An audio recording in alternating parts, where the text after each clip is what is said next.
Hello friends, welcome to NRG online classes. हमारा first question है AC परपतों में एसी मीटर मापते हैं। एसी परपत मतलब जिनमें एसी करंट फ्लो हो रहा हो, एसी मीटर मापते हैं। एसी मीटर को बोलते हैं हम लोग वोल्ट मीटर। तो जो वोल्ट मीटर का मान आता है वो किस उसमें आता है? आरएमएस मान आता है। आरएमएस को बोलते हैं वर्ग माध्य मूल, या माध्य मान आता है, या माध्य वर्ग मान निकलता है, या शिखर मान में। तो हमारा है V R M S, RMS मान निकलता है। ये सूत्र भी होता है V R M S equals to V naught by root two. ये होता है हमारा वर्ग माध्य मूल, और वी नॉट होता है हमारा शिखर मान। ये रिलेशन कई बार पेपर में पूछा गया हुआ है। इसी को हम लिख सकते हैं V naught equals to 1.414 V R M S भी लिख सकते हैं। अगर हम धारा में बात करें तो धारा भी हमारी आर एम एस में ही निकलती है, I R M S equals to I naught by root two. ये दोनों रिलेशन कई बार पेपर में हमारे पूछे जा चुके हैं। नेक्स्ट क्वेश्चन है हमारा, ऊनी कपड़े सर्दी से शरीर की रक्षा करता है क्योंकि वो ऊष्मा को परावर्तित करते हैं, या वे ऊष्मा के सुचालक होते हैं, वे ऊष्मा के कुचालक होते हैं। ऊनी कपड़े के माध्यम से किरणें शरीर में प्रवेश कर सकती हैं। तो शरीर में प्रवेश नहीं कर सकती क्योंकि वे ऊष्मा के कुचालक होते हैं। Option C is correct. Next question है, बिजली के बल्ब के फिलामेंट निर्माण के लिए टंगस्टन का प्रयोग करते हैं। हमने घरों में जो बिजली के बल्ब होते हैं, जो पीले वाले बल्ब आते हैं, तो उनमें टंगस्टन का यूज़ होता है। क्योंकि अब जो इस पर क्या होता है, हमारा वायर ही होता है।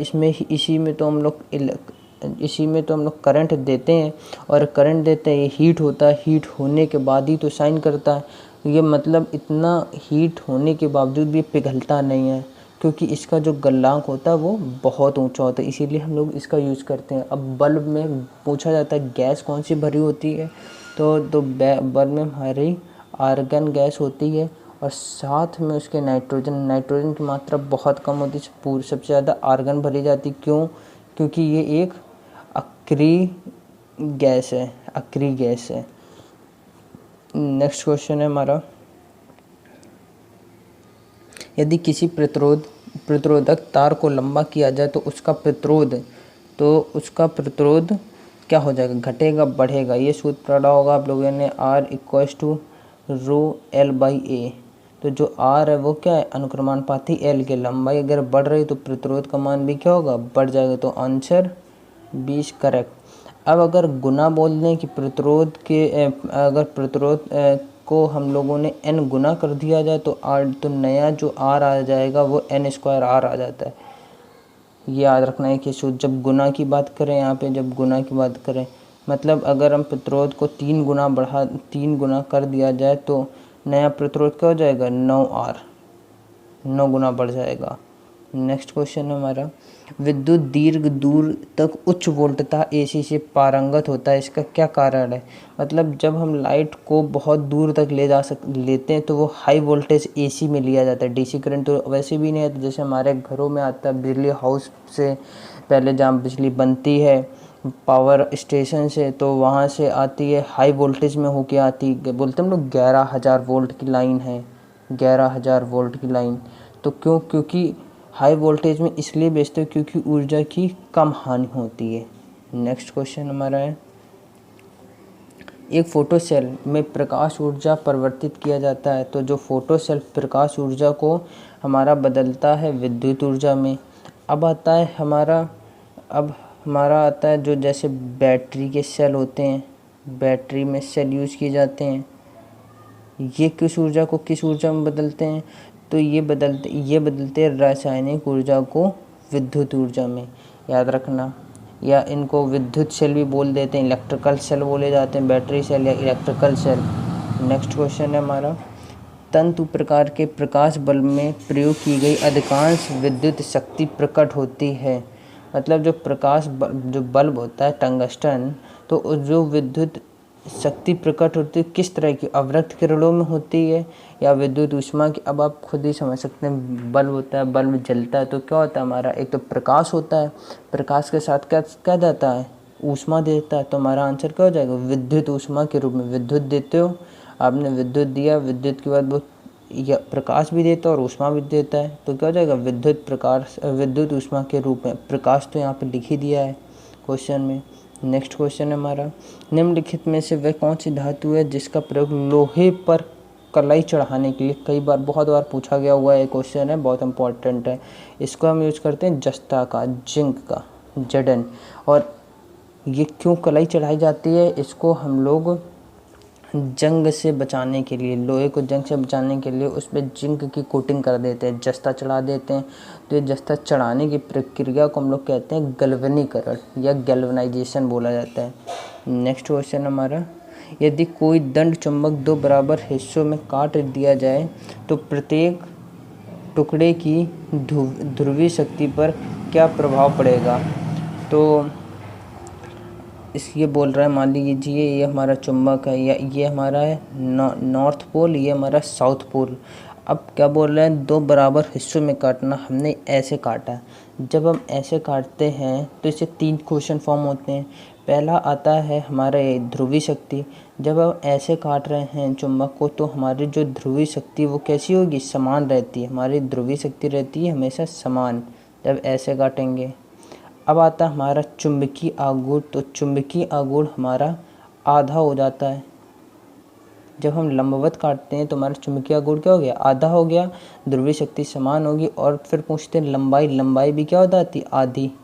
ये टोटल L है, काट दिया तो ये कितना बचेगा, ये L/2 हो जाएगा, ये भी L/2 बचेगा, टोटल L थी।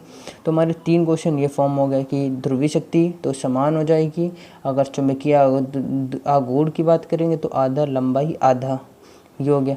अब अगर हम चुंबक को, ये नॉर्थ पोल साउथ, अगर हम ऐसे काटें चुंबक को, जब हम ऐसे काटते हैं तो हमारी जो ध्रुवीय शक्ति होती है, अब जो ध्रुवीय शक्ति ये हमारी क्या हो जाएगी, ये ध्रुवीय शक्ति आधी हो जाएगी। चुंबकीय आघूर्ण वो भी आधा हो जाता है। और जो हमारी लंबाई है, अब ये लंबाई पूरी क्या थी, L है, अभी भी अगर 20 से काट दिया तो अभी भी L ही L है, तो लंबाई L क्या हो जाती है, लंबाई समान रहती है। तो ये 6 क्वेश्चन बनते हैं, ये याद रखिएगा आप। नेक्स्ट क्वेश्चन है हमारा, टेप रिकॉर्डर को निम्नलिखित में से किस चीज़ के समीप नहीं रखना चाहिए, चुंबक के समीप। नेक्स्ट क्वेश्चन, विद्युत आवेश को भंडारित करने के लिए उपयुक्त उपकरण को कहते हैं।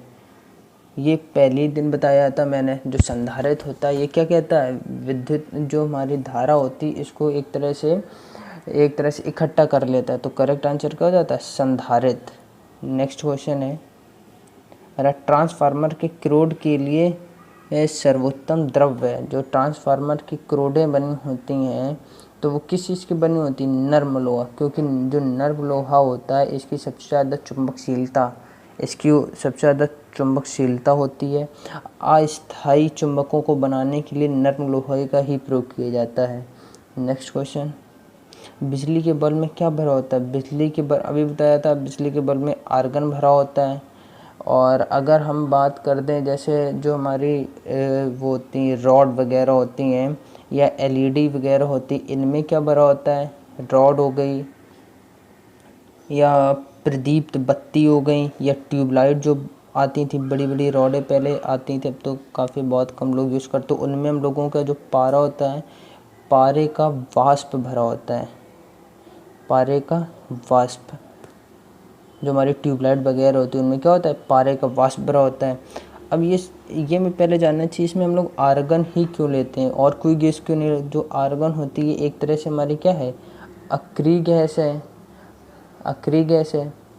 और अक्रिय गैस है, अगर आर्गन नहीं लेंगे तो अगर हवा भर जाएगी, हवा में होती है हमारी ऑक्सीजन, हमारे हवा में होती है ऑक्सीजन, वो टंगस्टन के साथ मिलके टंगस्टन ऑक्साइड बना लेगी।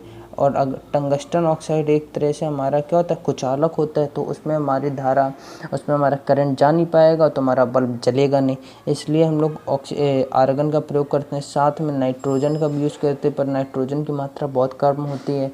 पहले ज़माने में हम लोग कुछ नहीं यूज़ करते थे, खाली बल्ब का ही यूज़ करते थे। तो उसमें क्या होता था, निर्वात बना के यूज़ करते थे, कोई गैस नहीं। लेकिन अब हम आर्गन क्यों यूज़ करने लगे, क्योंकि निर्वात में जो प्रकाश होता था और जो आर्गन जब गैस भर के जो प्रकाश निकलता है तो ये बहुत ज़्यादा निकलता है निर्वात के अपेक्षा में, इसलिए हम गैस का यूज़ करने लगे। नेक्स्ट क्वेश्चन है हमारा, धातु तार में वैद्युत धारा का प्रवाह किसके कारण होता है? किसी भी तार में कोई अगर करंट बह रही वो किसकी वजह से होती है? मेन इलेक्ट्रॉन की वजह से। अगर हमारी धारा बह रही है, इस साइड को याद रखिएगा, हमारी धारा अगर करंट इधर जा रही तो जो हमारे इलेक्ट्रॉन होंगे उनकी दिशा हमेशा उल्टा चलती है। इलेक्ट्रॉन की अगर दिशा इस साइड है तो हमारी धारा इस दिशा में बहेगी, और जो धारा बहती किसके कारण? इलेक्ट्रॉन के कारण। नेक्स्ट क्वेश्चन है, यदि तांबे के तार को दोगुना बढ़ा दिया जाए तो उसका प्रतिरोध, अभी बताया था गुना कर दिया तो R डैश इक्वल टू क्या हो जाएगा? N square R। तो दोगुना कर रहे हैं तो 2 का स्क्वायर का हो जाएगा 4 गुना बढ़ जाएगा प्रतिरोध। ऑप्शन 20 करें। तो हमारे कुछ मोस्ट इम्पॉर्टेंट क्वेश्चन थे, और आज के लिए इतना ही। फिर मिलते हैं कल के नेक्स्ट वीडियो में कुछ नए क्वेश्चन के साथ। Thank you.